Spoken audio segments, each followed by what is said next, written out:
Welcome to the Profitable Cleaner podcast. Join your hosts, James Harper and Angel Sandoval, bringing you the experts, discussions, and knowledge you want. We talk about sales, technology, marketing, operations, strategy, leadership, mindset, health, God, and so much more. Now, are you ready to profit?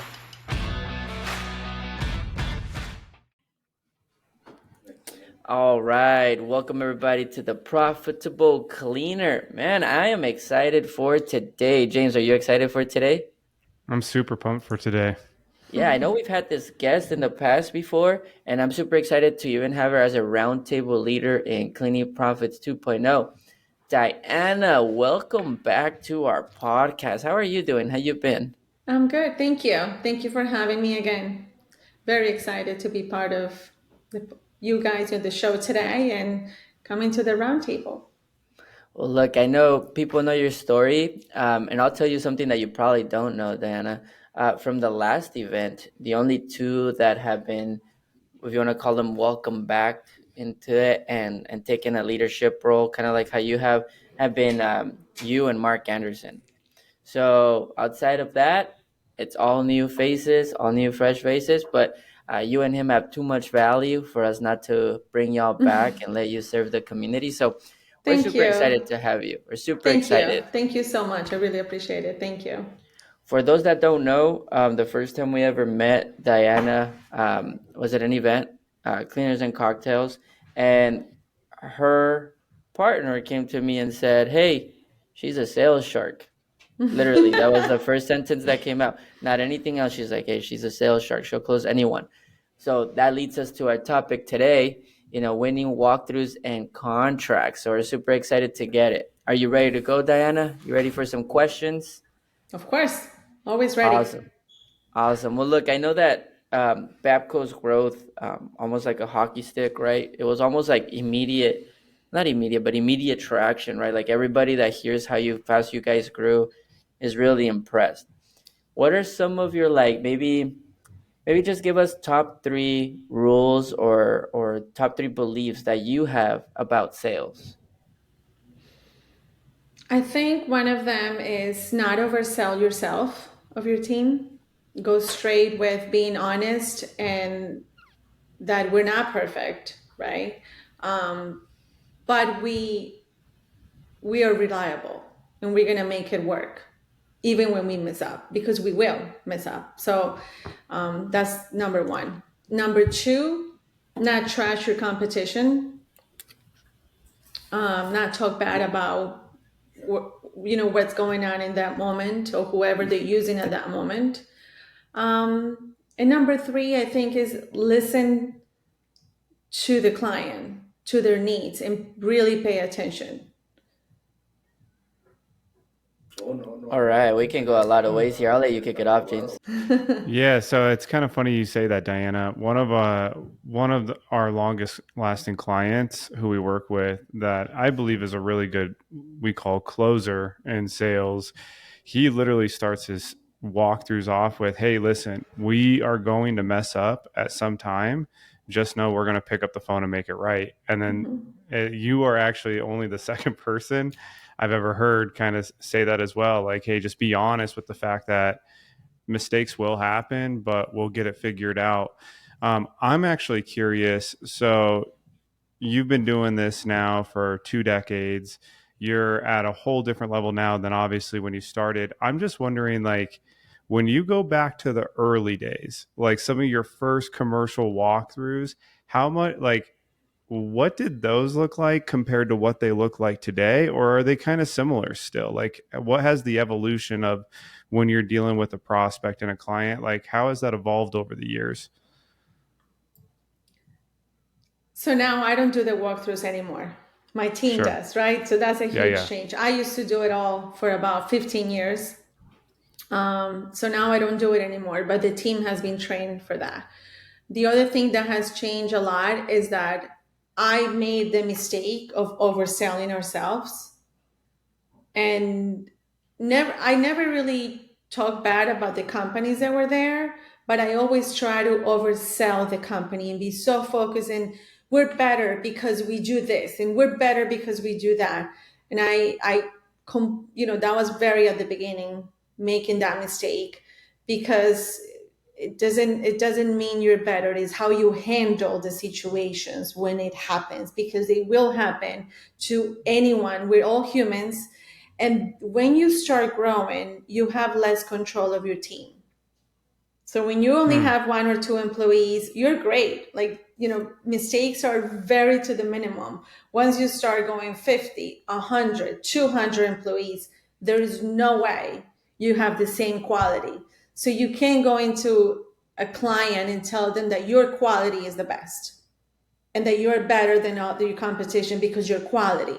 You can't. You have to be realistic, right? You're dealing with humans. We make mistakes.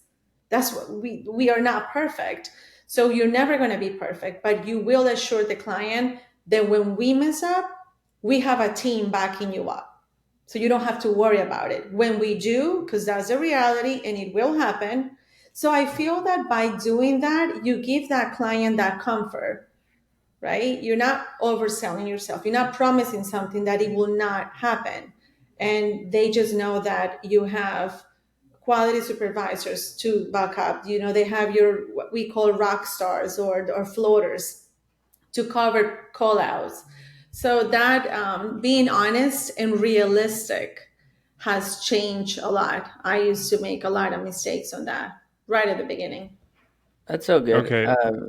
Go for it. Sorry, I I know you just had have a one follow-up follow-up question. question. Yep. Yeah, to that, because you said something in there that I don't want to overlook, and I think a lot of companies probably bump their head against this. So you said you did the walkthroughs for the first 15 years, which makes sense. That's kind of like you're running things, you're growing things. What did the transition look like when you stopped doing the walkthroughs? How did you know it was time to make that call? Like, who did you train? Like, just talk to us about that transition of you stepping out and then like you giving that ownership to someone else, which is a big step. And I think a lot of owners believe that only I can sell this, and that's not true. So just if you could talk to us about that transition, I think that'd be really helpful. So the transition was not easy. Number one, I think a lot of entrepreneurs and our personality develops into kind of like wanting to have that control, and no one can do it as I can, right? It took a lot of coaching to mentally know that in order to grow, I need to delegate things. And I made the mistake for a few years of trying to hold on.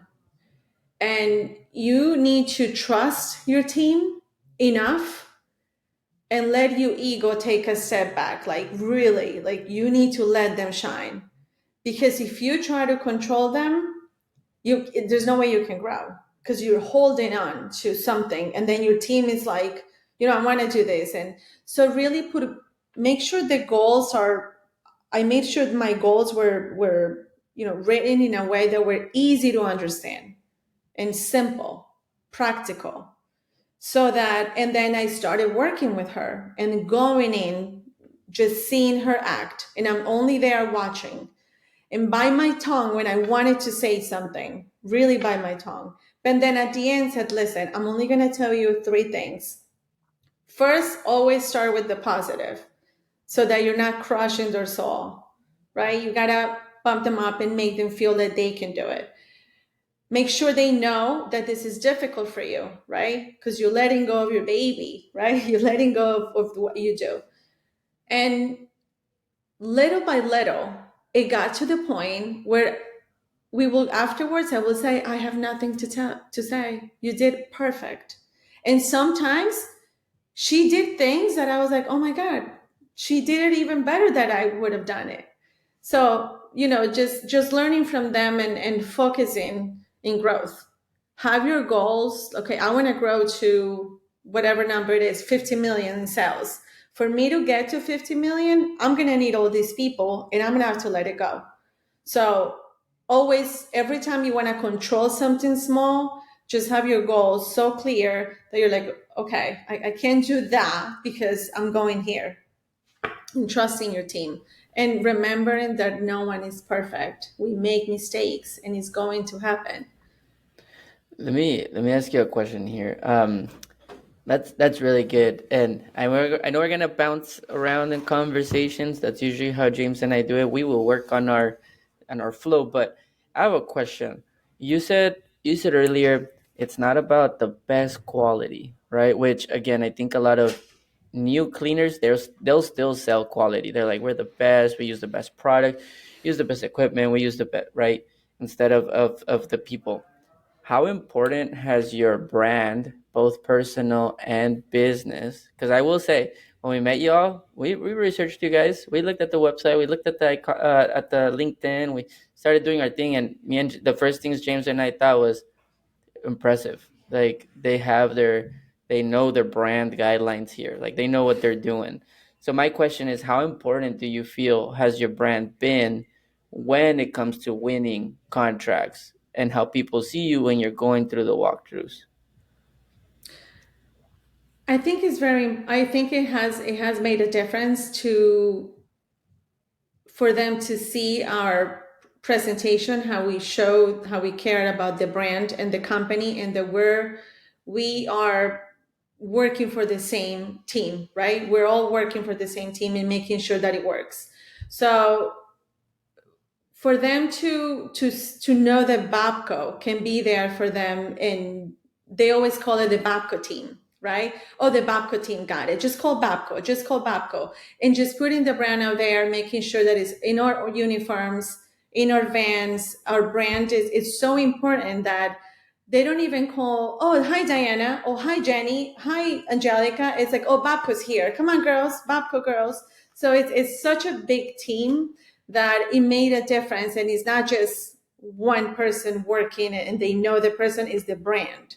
So it has made a huge difference, because I got this comment once from a new client, and he's like, everywhere I go, I see Babco. I wanted to be cool like everyone else. So I'm so excited Babco's coming in. So it's really cool that it happened that way, that we made the brand so cool that the clients want to be in the Babco with the No, Babco routine. that's literally what it made James and I feel. I'm like, I don't know who they are, but I kind of just want to hang out with them. Like I just want to I want to be part of Babco, right? Like I would totally wear a shirt with the logo, in the podcast. But I think what you guys have established is really like the identity for Babco is really strong. And I don't think a lot of companies put focus on that. So like a lot of companies, and I know budget and pricing and learning how to quote is really important. Like that is really important in winning a business, but it's also everything else, right? It's the structure, it's the team, it's the way you put your proposal, your presentation, how you made them feel during the walkthrough.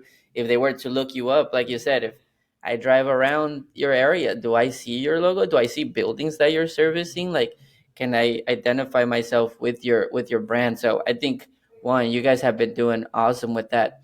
During your walkthroughs, do you guys come dressed like with logos? Like do you have like uniforms whenever a salesperson goes and does a Yes. walkthrough? So we always have, even if it's just the pin, sorry, my hair is like on the way. Like we always have, even if it's just the pin, I have it here. I'm not sure if you see it. Yeah, we can see it. Nice. Like if I'm wearing a blazer, wearing a jacket, whatever I'm wearing, always with the logo. Even if it doesn't say Babco, the logo has made it. The vans have the logo. All the equipment, we made stickers where it's marked with the logo. So when they see it, they know. And all of our people wear the uniform. The beginning used to be hard because uniforms are expensive, right? So it was difficult for us.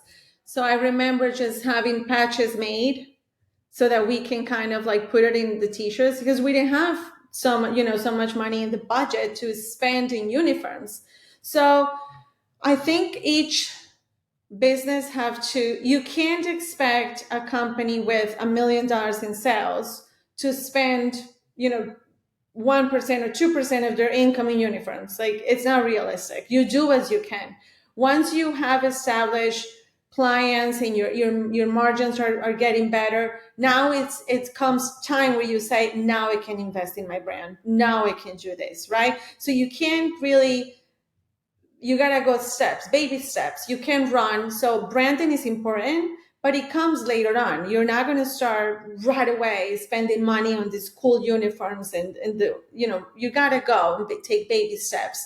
And yes, invest in your brand, but I think there is stages of where you need to see when is the time to spend the money. I have a question on that real quick. Sorry, I had to ask it. So then if you're under 2 million, let's say, what could you do to represent your brand? Because now that's a good point. I can't spend 1% on it, especially with my margins. I'm probably winning some contracts that are not the most profitable, but I really got to get my name out there. So I'm breaking even. Like, I can't take that loss. At that point, what becomes your brand? Do you double down on the people? That way anybody just that interacts with Babco people, Babco girls, that's my brand? Or what advice would you give someone listening that's under 2 million and they know brand's important, but they're having that same thought when they go with their team? They're like, I don't know if I can approve this freaking expense right now. What advice would you give them? I think I will start and make sure at least the colors, right? Choose your colors, make sure everyone is wearing your colors, and maybe get a pin. That's what I started. Name tag with the pin with your logo, but same colors. You want to make sure that you don't want 3 people cleaning in a building or in a house and you're wearing a pink shirt, the other one green pants, and then blue and yellow. Like, create a uniform, even if it's not a uniform yet, because you really can afford it, right? Maybe put rules that no leggings or just leggings, no jeans, no blue jeans. Like, make it more professional, even if you don't have the money to do it right away, but you want to see everyone, at least if it's your house or if it's your office and they're all blocking wearing black t-shirt, black pants, it's the cleaners, let's say. But if everybody's wearing whatever they want, whatever they woke up, do it, and it just doesn't look I guess professional is the way, and you wanna give them that you wanna start, I guess, dress to the job you want, right? So start heading your team that way. Okay, I have one more question, and then James, you can take it over, just because I'm curious on this now. Now I'm going into branding, I feel, by the way, but I personally believe that, like, a lot of the contracts I've ever closed, the network that I have, somebody asked me, another cleaner's like, how do you get in these rooms with these people? And I'm like, honestly, I think it's just my brand. Like, people recognize my brand. So let me ask you a question. Let's say somebody listening to this is on the other side. Now they've hit 10 million. They're about to hit 10 million. They're like, oh man, Diana, I have money now, or some money now, and so I want to invest in my brand. I've got the uniforms. What else outside of uniforms? I don't know why I'm still holding my phone in my hand. Outside of uniforms, what would be the best investment for branding that's worked for you? Or top 3? I love to my top clients, like, give them a really nice gift, right? With our logo. I wouldn't put Babco, but I will make sure our logo was present, and just get them like I remember one year giving my clients like a Yeti cooler as a gift with a really nice cooler with the logo on top. It didn't say Babco. It said Babco inside, but when you see it, it's just the logo. Smart. And then inside, just full of the best alcohol as a gift. Thank you for all the years of loyalty to us, and just start branding. And in the following year, I will do like a backpack cooler. Like, just start doing really those gifts that will get the clients excited. And it doesn't guarantee you're going to get more contracts, or they're going to pay you more, but it creates that loyalty, and it's just the brand. It's just your brand up there, and they will remember when they're sitting in budgets, having your name, right? Even when they're at the beach and they're like, oh, I gotta take the cooler that Babco gave me. Like, they're constantly, Babco is in their mind.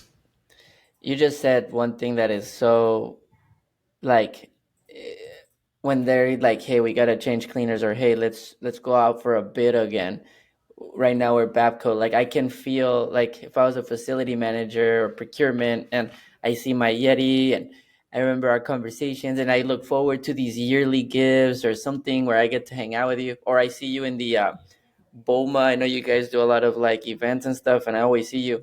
I can already imagine how hard it must be if you become part of the Babco identity, like as a client, how hard it must be to be like, hey, I gotta let y'all go, or hey, I gotta stop being a Babco girl or a Babco guy and get somebody else. Like, even me, I'm not even a client. It already sounds hard if you guys give that level of service. I can see how hard it must be for them to it be. creates a loyalty. So they will call you and say, listen, my budget is being cut. What can you do?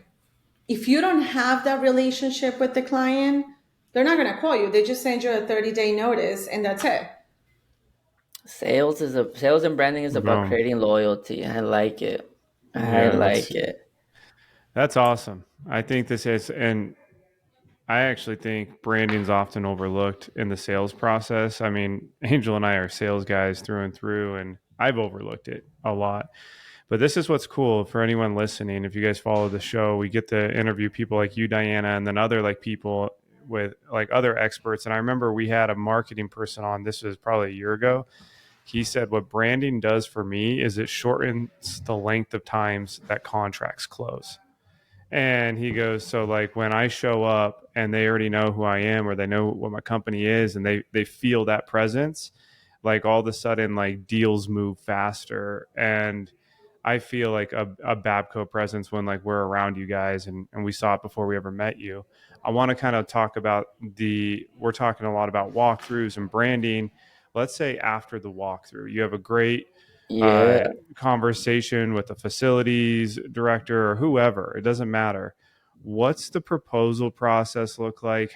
What's the follow-up process look like? What actually gets that contract signed, and how do you guys conduct business in that manner once the walkthrough's been held? Yeah. So I always like to listen to what they currently have, right? So if they have, let's say 40 hours, they're doing 40 hours a week. I will put my recommendation of where having the scope of work, but sometimes those hours don't match the scope of work. So I can say, listen, I think we can do it for 42 hours, or I can do it, I need 56. Like, it depends of, okay, this is what you asked for. This is what I recommend. And then let the client decide. Let the client decide. And in a lot of times when you're starting your company, you try to just take any contract because you're looking for contracts. But a lot of times your name, it's important. And word of mouth is what have made me grow, right? My company was in an era where there was no internet, no social media. We're talking about 1999, 2000. So really engaging with the client, number one, and knowing that word of mouth, if you oversell to this client and you're lying to him and you're basically telling him, you're like, no, I think we can do it. We can do it in those hours. You have to be realistic, because that client is going to move companies and they're going to call you there. But if you didn't do well for that client, you can lose 20 other prospects just because of that one client that wasn't happy. So making sure that you're realistic and you give what you think it should be. And then also what I do now is that some of my clients, I let my clients know that if you pay minimum wage, you're probably going to have a lot of turnover. But if you give them a little more, right, then it's most likely this person is going to appreciate their job and stay there for longer. So I always give my clients the options. You want to pay minimum wage? We'll do that. I can be that company, but I think you should pay this for this area. This is what the competition is paying. This is how you're going to guarantee that this person stays in your building, right? So I always give options to my clients. I don't say my proposal with one option. Okay, you said 40 hours, this is the price. I give them option A, option B, option C, let them choose, kind of like a menu, right? They choose what they want, and it's so easy when it's like that, when it's presented that way. All right, hang with me for the next minute and a half. We got a quick break here in the Profitable Cleaner because we're officially official. It's like I like to say it. Why? Because I get to take this break and introduce our sponsors. First sponsors is USource. So go to usource.com. That's USOURCE.com. This is a business management platform for facility services companies. No more chaos, unnecessary admin work, or just having to consolidate information. This is about you not being the source of information anymore and having a platform that can give you the accessibility, visibility, and control over your operation. So see more, do more, whether you're 1 employee or 3,000 employees. This is the platform for you. So check out our sponsor, usource.com. Our second sponsor, dayporter.com. They will help you with all your outbound, LinkedIn, email, call, and they're going to do it with a team from Latin America. So make sure that you reach out to them, dayporter.com. They can help you hire your next superstar and give you the strategies to go book the walkthroughs that you're looking for. The third one is going to be Melgar Consulting. That's alexmelgar.com. If you're hovering around the $5 million range and you're in the facility services industry, want to hit those 20, want to keep bumping your head and really want to scale, he is going to be able to consult and help you have the right foundation, the right structure, and the right strategies, and the right advisory and consulting to get you past those 5 to 20 million. So go to alexmelgar.com. And last but not least, our fourth sponsor, cleaningprofits.com. That is our annual event for facility services CEO, executive teams, leadership teams. Bring them out. This is all about transformation. It's all about training. It's all about community. And it's held once a year, this year, September 12th to the 14th. So thank you once again to all of our sponsors. And let's continue on to the show. All right. There's a few things in there. Yeah, I just want to dive in real fast on one thing. For those of you that don't know, when I first learned your story, Diana, I believe like your first client you ever signed on is still a client to this day. Is that correct? Yes. So, okay. So that one sale has lasted 20 plus years now, right? That relationship is probably very strong. That client has probably referred you to other people, I would assume. They say your best sales strategy is a happy customer. 100%. And you're talking about that right there. So whatever like you did in that first sales meeting with that client was massive. I'm curious right now, once you do have like a happy client or customer, like are you guys intentional with like your referrals or asking for referrals, or do you guys just kind of like let that happen organically? Very organically. I do at the end of my proposal, we put references. So I will say, if you need references from us, talk to this. These are my clients that you can talk to and their title in each company. I believe that in my industry, people move around a lot because I do real estate, apartment developing. So when they go from one company to the other one, they'll bring us with them. That's how we have be able to grow so much. So real quick before, because I know we asked a question about proposals and we went into referrals. So I'm gonna go back a little bit to the closing part. So you said you gave them 3 options. So not a lot of people say like, hey, if you want me to pay minimum, I got you, I'll pay minimum. Here's the option. Just understand. It's almost like you're saying, just understand there will be more problems when it comes down to turnover. This is what I would recommend you to pay instead of competition. So do you almost like consult them in almost like a game plan for them? Because I hear a lot of people just like, here's your proposal. Mm-hmm. And then it's like, make a decision. And you sound more like, look, you're wanting this is what we can do. I can do exactly what you want. I would improve it this way, or I would give you like a stellar, this is the option that I would have to pick, but this is your decision at the end of the day, and we'll figure this out together. Is that kind of what your sales call or your follow-up looks like with them? 100%. So I think, especially let's say when you're in Google and you're buying a storage, right? Like this is the basic, this is the option. I always like to do that because it gives them, when someone doesn't know about cleaning or about maintenance, they're just numbers and they're choosing what to do. But they're the ones who get the complaints from the people in the office, or the cleaners are not doing this or they're not doing that. But it could be that they don't have enough hours, right? They don't have enough people. They don't have, so you need to speak up there. Because if you promise that, if you already know the job and you know how long it takes to remove trash and you know how long it takes to clean a bathroom, if there's not enough hours, you need to say it, right? This is the hours that you have. We find that approximately to clean one bathroom is going to be 45 minutes. You have 7 of them. How, you have to word it in a way that they see it. You're painting a picture. So when they read that, they're like, oh my God, of course. Like, I didn't know it takes 45 minutes because in my house, I take 10 minutes cleaning the bathroom. So you need to kind of educate in a way. I'm not talking about a 20-page proposal for an office clean. Like you really have to be careful in how you word it, but you definitely need to be able to give them options.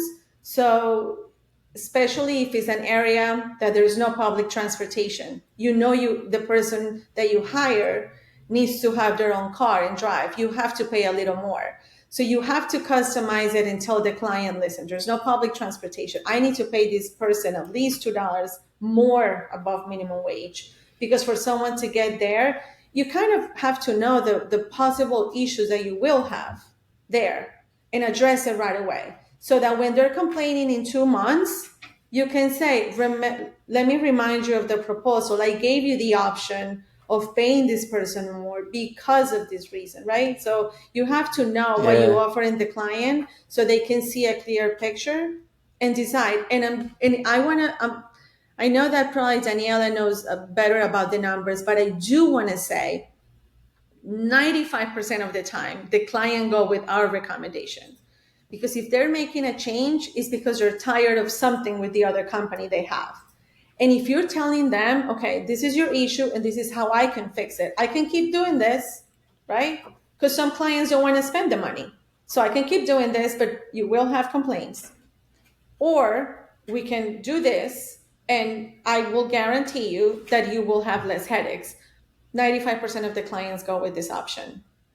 I mean, I love that you place those options, but I like that you talk about the after effect. I sell really similar. I love selling that way. I'm like, yeah, you can go with option A, but let's agree right here on this call. I'm looking at you. You will get complaints about these numbers. Like, this is probably, I can even tell you what complaints you will get based on what you want, and we'll tackle that together. Or we just get ahead of it now. Which would you prefer? So I really enjoy the way you guys sell. I have 2 more questions here. One, I'm going to go a little different. One is fun, one's a little different. What's been a sale that's taking you the longest that you ended up losing? What's the sale that's hurt the most for you? Because I know we're talking about winning contracts, which is all awesome, and everyone's getting hyped, but they're also thinking, does she ever lose a contract? And I'm sure the answer would be yes. So what's been one that you're like, man, feel like I did everything right and still for some reason I didn't get it? Oh, okay. So I have 2. I have one that I was opening a new state. It was in a main city. It was actually in Philly, Pennsylvania. And I put all my effort in this building. It was a brand new construction, difficult area, and it was tough. And we lose the contract because of quality. And it hurt. It hurt. I think I even cried when it happened. We lost it after a year, and they used a different company, and they called us within 6 months. They called us back. Oh, there you go. So that was satisfying we learned from that. And I think what happened is we oversold ourselves. We were in a brand new state. We didn't know the area. We didn't know the workforce. We didn't know how difficult it was going to be to find $15 an hour people. Even though minimum wage in the state was like $7.50, it ended up that the normal pay rate there was $15. We didn't know that. So we didn't really look at the market. We just went in based on what we did in Jersey or in New York. And it was completely different. Even though minimum wage was $7.50, people were making a lot more. So when we try to find people to stay, it was just so difficult. So we learned from that mistake.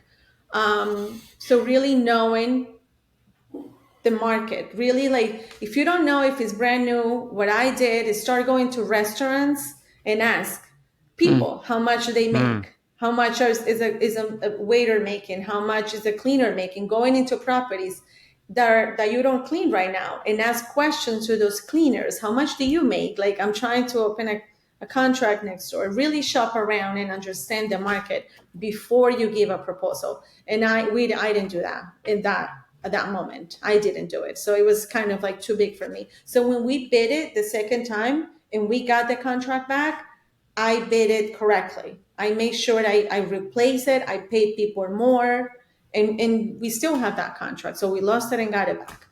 And let me ask you, when your salesperson or you, both of you, lose an opportunity, because that one was a contract, right? Like when you lose, how do you reset mentally? So like if it's $1 million contract or 500,000, 350,000, and they put blood, sweat, and tears, right? Like you or your salesperson, and at the end they just don't win it.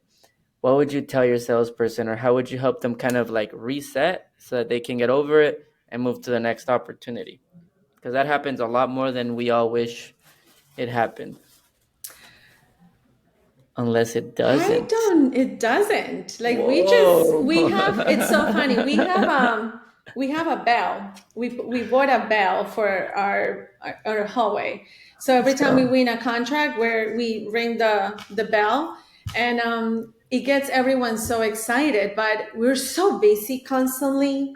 So we do have lost contracts, we're not perfect. It happens, but it just, with what we're winning, it still is very like it doesn't hurt. Like we understand, and this industry is big enough for a lot of us, right? We can all win.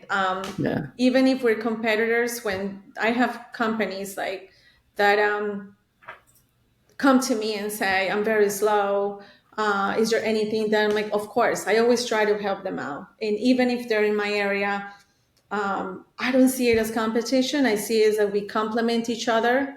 And if I can help them in any way, use them as subcontractors. I had larger companies that hire me and give me opportunities. So really not seeing your competition as a threat. Understanding that there's work for everybody. Like there's enough work. And if you do it the right way and you treat people right, especially your employees, it's going to be fine. I think real quick, just what you said right there shouldn't go untouched. I don't think people understand that's a rule in sales. I don't even know if you know if it's a rule in sales, but you guys use it, so obviously you do. It's the only reason a lost contract hurts is if you don't have enough pipeline to replace it, right? Like, and you guys, like you said, lost it. Cool, we'll see you in 6 months, or we'll talk in a year. But I've got like 20 other follow-ups that I gotta do. Like when you have such a big pipeline, one loss doesn't hurt. It's how many you can keep winning. So that's a good statement right there. I really like that statement. Thank you. James, what questions do you have? I know we're coming up to the time here, and I know we got a roulette. So do you have any questions you want to bring up before we go into that? I do have one question, totally non-sales related, and I actually regret not asking this on our last podcast. And so you're bringing it. So I don't know. Conversation went elsewhere, but anytime that we get to speak to someone that's accomplished what you accomplished, Diana, I'm always curious. And like today, like what keeps you up at night as a business owner today? And does anything keep you up at night? Or does anything? Like I'm just curious. Like you've seen so much and experienced so much like growth and probably challenges. I'm like your state now. Like what keeps you up at night from a business perspective, or does anything? It doesn't keep me up at night, actually. Not right now, but a few years ago was the cash flow. So really investing in my CFO and budgeting and understanding my cash flow and working on that part made a huge difference for myself. I don't have to worry about my payroll anymore, which was my biggest, worry, not be able to. And I oh my God, knock on wood, but it's been, 24 years where I've never had to say, I'm sorry, but I can't pay you this week. Like for me, it was secret. It was like the most important thing is making sure they get their paycheck. And that's how my employees sees me as. I've been to properties where I will ask the question, why are you getting rid of this company? If it's your building looks clean. Oh, they don't pay the employees. They don't pay them on time. They owe them a month. And I feel so bad. I'm like, so they want to keep the employees. So we ended up hiring the employees, and they're letting go the other company because they weren't taking care of their people. And That's So awesome. I don't have that problem anymore, thank God. I think there's levels. Like I've learned from some of my mentors, like there's levels. I think when you're smaller, things do keep you up at night. And I know we love asking that question, right? Like what keeps me up at night? But honestly, like even myself, like I'm not at the wealth that a lot of our guests are, that Diana's at, right? But can, like, if someone said, hey, what keeps you up at night, right?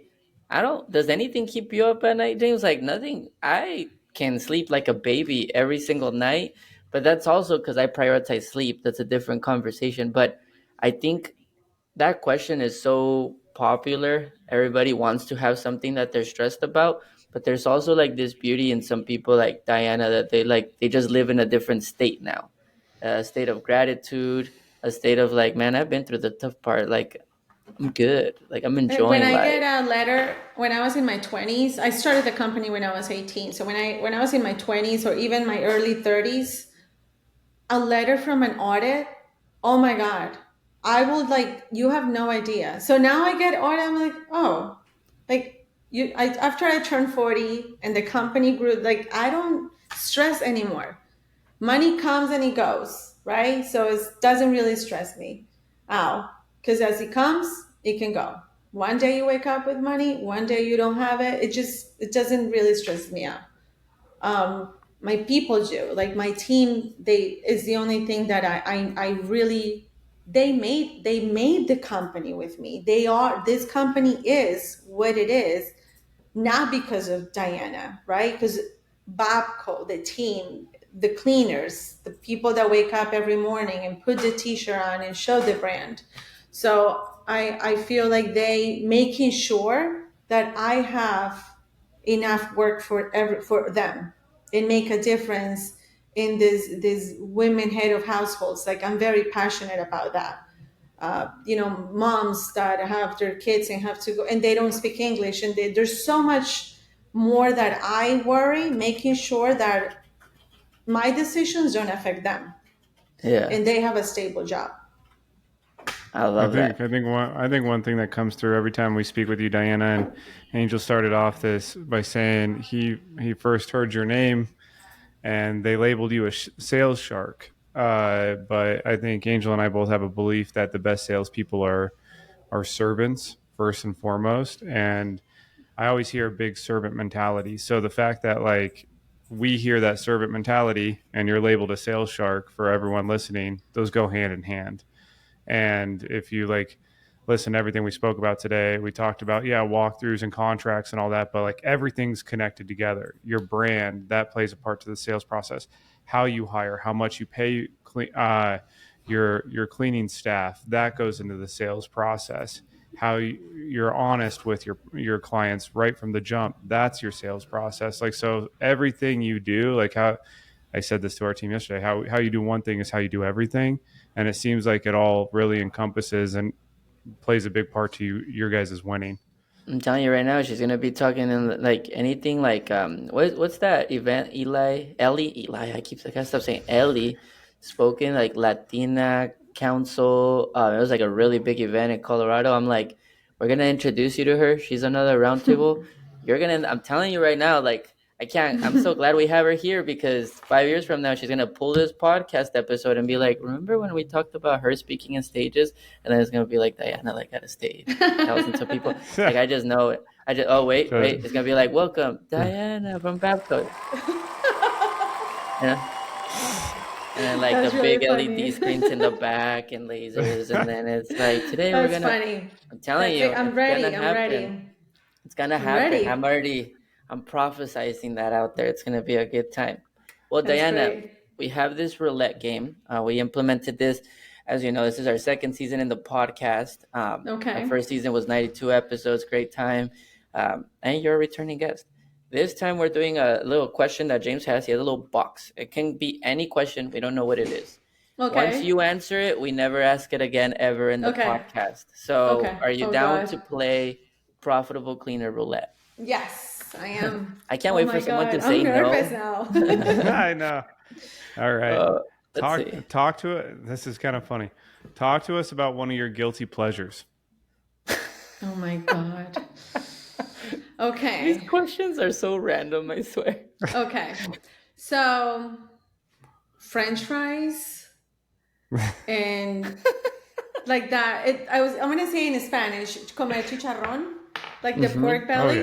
Oh my God. I love it. The pork belly, that is like my crispy. Is like my. Oh, it's the best. Wait, so you're It's talking like like chicharrón, like from the bag, right? Not the actual. No, like, no, no. meat? I actually like it because it's cooked? the thick. Yeah, the cooked one. Yeah, it's fried. But that is like my weakness. Guilty pleasure. Chicharrón. And French fries. I cannot, like, if I order them, forget it. Like, Favorite if anyone franchise? on the table, French fries. It's like a table with French fries. Where's your favorite franchise from? Franchise? That's not it, Angel. French fries. Where's your favorite French fries from? I love Five Guys. Five Guys. They're good. Damn, those are good. With the Cajun on it or no Cajun on it? I like them, however. Like, I like them just with salt. I don't discriminate. Yeah, I don't. Yeah, I can eat any French fries, but salt, or in other places they do it with the Parmesan cheese and truffle. Like, forget it. Like, I can, look at now, this. Now you made me hungry. Parmesan fries and truffle. Let's go. We just might have a basket of French fries at Diana's Roundtable at the event. My team always laugh because I cannot even like.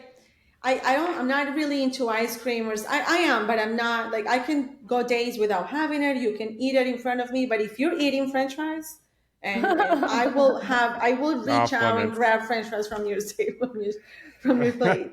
Oh man, I remember in El Paso, Texas, there was a restaurant called French Fry Heaven. Oh, I want to go. And so you open it, and it's like a Chipotle, but like different French fry styles, and then they're like, what sauce, what topping. So you go in there, and then they would serve it. They would serve it to you in a cone, like in a cone full of French fries. Delicious. Anyways, that's why I'm diabetic. But anyways, no, just kidding. French fries are really good. Damn, now, hey, James. Sound effects. No, honestly, thank you so much, Diana. Now that I know that, guys, we might send you some like legit French fries. You gotta tell us like the best French fry spot when you come down to Denver. I do have one more question, actually. One more. Sorry. One more. No, go ahead. Why did you decide to get involved in our event? So people listening to this, like, why did you decide to say, yes, I'm gonna take some time and come down there and support some of the cleaners down for Cleaning Profits? I absolutely love the energy and learning from them. I mean, you every day is learning, and especially when you meet other entrepreneurs and how they're doing it. It doesn't matter if their company is smaller than mine, or you're always learning and just listening to them. And I love when I made some contacts and some friends, and they will call me sometimes. Like, they'll probably know who they are, but a few of them have called me during the day, and I love that. I really like helping people in general. It's been my passion, like, and just knowing that I never had someone to call when I had so many questions. I remember just, why are these people getting the contracts and not me? Like, I wish I had someone to call and said, what did you do differently, right?